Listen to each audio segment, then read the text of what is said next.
জাহান্নামে থাকবে হাতুড়, মানুষকে পিটানোর জন্য। কবরের হাতুড়ের নাম মিত্রাক, যেটা পাহাড়ের উপরে মারলে পাহাড় ধুলা হবে। আর জাহান্নামের হাতুড়ের নাম হচ্ছে মাকামে, হাম্বল। হাম্বল দিয়ে তাকে পিটানো হবে।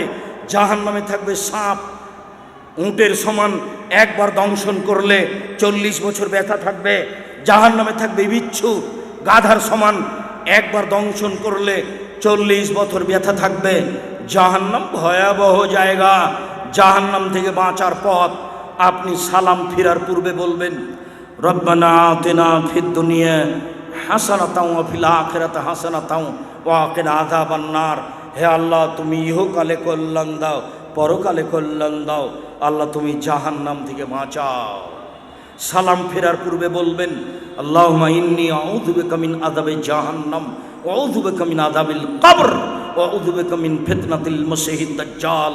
আল্লাহ, তুমি আমাকে কবরের শাস্তি থেকে বাঁচাও। আল্লাহ, তুমি আমাকে জাহান্নামের শাস্তি থেকে বাঁচাও।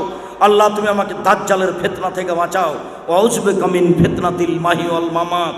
ইহকালের ফিতনা, পরকালের ফিতনা, ইহকালের ফিতনা, পরকালের ফিতনা থেকে বাঁচাও। ওয়াউযু বিকা মিনাল মা'সাম ওয়াল মাগরাম।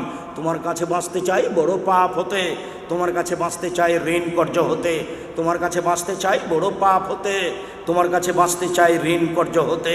আপনি বলবেন, আল্লাহুম্মা কিনি আযাবাক ইয়াওমা তাবাসু ইবাদাক।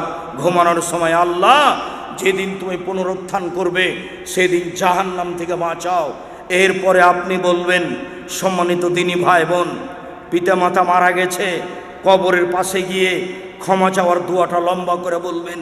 শেষে আছে ওয়াইদু মিন আযাবিল কবর ওয়া মিন আযাবিন নার। আল্লাহ, তুমি একে জাহান্নামের শাস্তি থেকে বাঁচাও, কবরের শাস্তি থেকে বাঁচাও।